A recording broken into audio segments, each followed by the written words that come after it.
दुनिया भर में ऐसी जगह हैं जहां इंसान अकेले होते हुए भी कभी अकेला महसूस नहीं करता। एक डर का साया हमेशा इर्द गिर्द मौजूद रहता है। इन जगहों पर खड़े होकर एक अजीब सी सिहरन महसूस होती है। ये एहसास बिल्कुल वैसा ही होता है जैसा कभी हवा के अचानक से शरीर के रोएं छूकर गुजर जाने पर लगता है।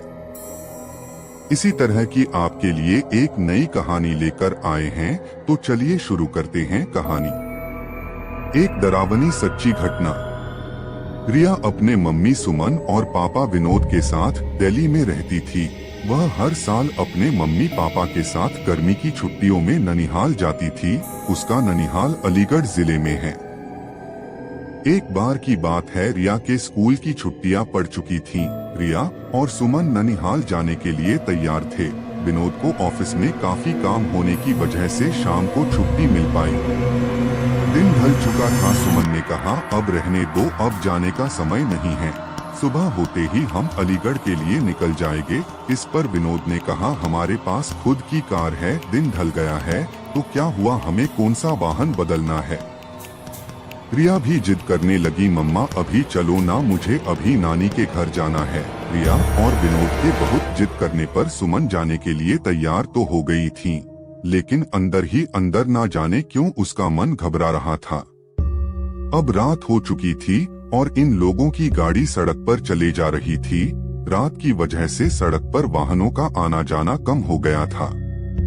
विनोद कार चला रहा था। सुमन और रिया पीछे की सीट पर बैठे थे। जिस गांव में उन्हें जाना था वह गांव अलीगढ़ से करीब 20 किलोमीटर आगे था। वह अलीगढ़ पहुंच चुके थे। आगे का रास्ता कच्चा और सुनसान था, वहां कोई आता जाता भी नहीं दिख रहा था। गाड़ी अब कच्चे रास्ते पर चले जा रही थी। थोड़ी ही दूर चलने पर गाड़ी अचानक रुक गई।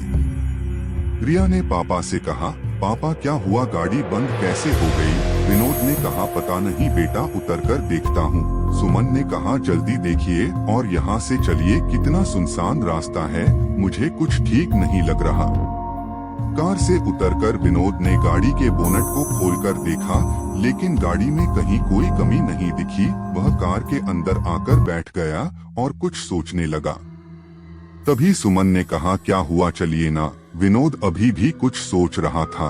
फिर सुमन ने रिया के पापा के कंधे को पकड़कर जोर से हिलाया और कहा, क्या हुआ, क्या सोचने लगे, मैं कह रही हूँ चलिए, यहाँ से मुझे बहुत अजीब सा महसूस हो रहा है। एक तो सुनसान रास्ता, ऊपर से रात, जल्दी चलिए। तब विनोद ने कहा, मैं ये सोच रहा हूँ कि गाड़ी में कोई खराबी नहीं है, फिर गाड़ी रुक क्यों गई। देखिए, क्या पता गाड़ी स्टार्ट हो जाए। तब विनोद ने गाड़ी स्टार्ट करने के लिए चाबी घुमाई और गाड़ी स्टार्ट हो गई। अब कार दोबारा उस रात के अंधेरे को चीरते हुए फिर आगे बढ़ने लगी। अभी थोड़ी ही दूर कार चली थी कि रिया चिल्लाई, मम्मी। एकदम से विनोद ने कार को रोका। दोनों मम्मी पापा रिया से कहने लगे, क्या हुआ बेटा, चीखी क्यों। इस पर रिया ने कहा, पापा मुझे ऐसा लगा जैसे हमारी कार के नीचे एक आदमी और औरत आ गए हैं। विनोद ने कहा, नहीं बेटा, ऐसा कुछ नहीं है। अगर वह औरत आदमी हमारी कार के नीचे आ जाते तो हमें भी तो पता चलता, और वैसे भी रात बहुत हो गई है, मुझे नहीं लगता ऐसे में इस रास्ते पर हमारे अलावा कोई और होगा। रिया की आंखें डर से फटी हुई थीं और वह कह रही थी, नहीं पापा, ट्रस्ट मी, मैंने देखा उन आदमी औरत को। सुमन ने कहा, गाड़ी थोड़ी तेज चलाइए। गाड़ी की रफ्तार विनोद ने तेज कर दी। तभी कार के शीशे में विनोद को एक डरावना चेहरा दिखाई दिया।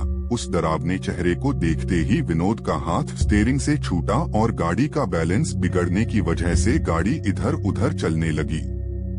जैसे तैसे करके विनोद ने अपने आप को और गाड़ी को संभाला। तभी सामने एक औरत और आदमी दिखाई दिए जो गाड़ी रोकने का इशारा कर रहे थे, लेकिन विनोद ने गाड़ी नहीं रोकी बल्कि गाड़ी की रफ्तार और तेज कर ली, क्योंकि अभी तक तो वह रिया की बात पर विश्वास नहीं कर रहे थे। और अचानक से उन दोनों आदमी औरत का ऐसे कार के सामने आना और लिफ्ट मांगना सुमन और विनोद को डर से भर देने के लिए काफी था। विनोद तो पसीने से लथपथ गाड़ी को अंधाधुंध रफ्तार में भगाए जा रहा था। तभी ये क्या वह औरत और आदमी जिनको विनोद ने पीछे छोड़ा था फिर सामने खड़े थे और गाड़ी रोकने का इशारा कर रहे थे। अब तो उन तीनों की जान मुंह को गई थी। अचानक सुमन का फोन बजा। हेलो कौन? दूसरी तरफ से सुमन का भाई अर्जुन बोल रहा था। हेलो दीदी, कैसी हैं आप? सुमन ने कहा भैया कुछ ठीक नहीं है, इस रास्ते पर बहुत गड़बड़ है। और सुमन ने उन दोनों आदमी औरत के बारे में भी अर्जुन को बताया। तब अर्जुन ने कहा दीदी आप चिंता मत करो, मैं अभी आता हूँ। और 10 से 15 मिनट बाद ही अर्जुन वहाँ रास्ते पर खड़ा था। विनोद ने गाड़ी रोकी और कहा अच्छा हुआ अर्जुन तुम आ गए। पता नहीं क्या हो रहा था हमारे साथ, कुछ समझ ही नहीं आ रहा था।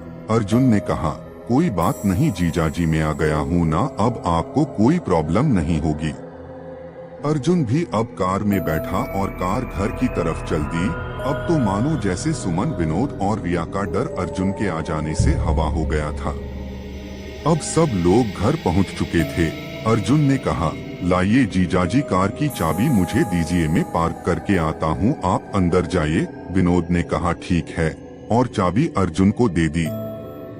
जैसे ही रिया और उसके मम्मी पापा ने घर में एंटर किया, तीनों चौंक पड़े। घर में सब लोग रो रहे थे और सामने किसी की लाश पड़ी थी। यह देख सुमन और विनोद दंग थे कि क्या हुआ है घर में, और हमें अर्जुन ने कुछ नहीं बताया। सुमन की मां ने रोते हुए सुमन से कहा बेटा तेरा भाई अर्जुन अब इस दुनिया में नहीं रहा। इतना सुनते ही सुमन, विनोद और रिया के पैरों तले जमीन खिसक गई। सुमन को विश्वास ही नहीं हो रहा था क्योंकि जो भाई घर के बाहर तक उसके साथ था, घर में उसकी लाश पड़ी हुई थी। यह देखने के लिए कि कहीं यह मेरा वहम तो नहीं। सुमन ने अर्जुन के चेहरे से कफन हटाया। हाँ यह सच था, सामने जो लाश पड़ी थी वह अर्जुन की ही थी। सुमन के पिता ने बताया कि रात 9 बजे अर्जुन अपनी बाइक से घर आ रहा था, तभी उसकी बाइक को एक ट्रक ने जोरदार टक्कर मारी जिससे उसके सर में चोट आई और मौके पर ही उसकी मौत हो गई। अगर अर्जुन मर चुका था तो जो बाहर था वह कौन था? दोस्तों कभी कभी ऐसा होता है कि हमारे अपने हमसे दूर जाने के बाद भी किसी न किसी वजह से जुड़े रह जाते हैं, जैसे घर के किसी सदस्य में मरने वाले का हद से ज्यादा प्रेम, या और भी बहुत सारी वजह हो सकती है। इस कहानी के बारे में अपनी राय देना ना भूले। मैं फिर लौटूंगा ऐसी ही कहानी के साथ, तब तक अपना ख्याल रखें। धन्यवाद।